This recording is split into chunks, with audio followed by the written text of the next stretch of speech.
السلام علیکم ورحمۃ اللہ وبرکاتہ۔ آج میں آپ کے ساتھ قائد اعظم کے 14 نکات 1929 شیئر کرنے جا رہی ہوں۔ قائد اعظم نے نہرو رپورٹ کو ماننے سے انکار کر دیا۔ آپ نے 1929 میں 14 نکات پر مشتمل اصول پیش کیے۔ نمبر 1، آئندہ آئین وفاقی طرز کا ہوگا جس میں صوبوں کو زیادہ سے زیادہ خود مختاری دی جائے گی۔ نمبر 2، تمام صوبوں کو ایک ہی اصول پر داخلی خود مختاری دی جائے گی۔ نمبر 3، صوبوں میں اقلیتوں کو مناسب نمائندگی دی جائے۔ نمبر 4، مرکزی اسمبلی میں مسلمان ممبران کی تعداد 1/3 سے کم نہ ہو۔ نمبر 5، جداگانہ انتخابات کا اصول ہر فرقے پر لاگو ہوگا، البتہ اگر کوئی قوم چاہے تو مخلوط انتخابات کرا سکتی ہے۔ نمبر 6، صوبوں کے حدود میں کوئی ایسی تبدیلی نہ کی جائے جس سے پنجاب، بنگال اور شمال مغربی سرحد کی مسلمان اکثریت متاثر ہو۔ نمبر 7، تمام لوگوں کو یکساں مذہبی آزادی دی جائے۔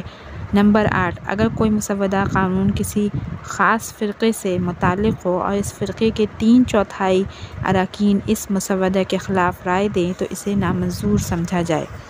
نمبر 9، سندھ کو بمبئی سے الگ کر کے ایک صوبہ بنایا جائے۔ نمبر 10، بلوچستان اور شمالی مغربی سرحدی صوبہ میں دیگر صوبوں کے مانند اصلاحات نافذ کی جائیں۔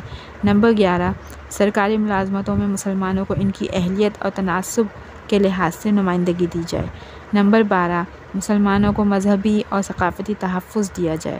نمبر 13، صوبائی اور مرکزی وزارتوں میں مسلمانوں کو کم از کم 1/3 نمائندگی دی جائے۔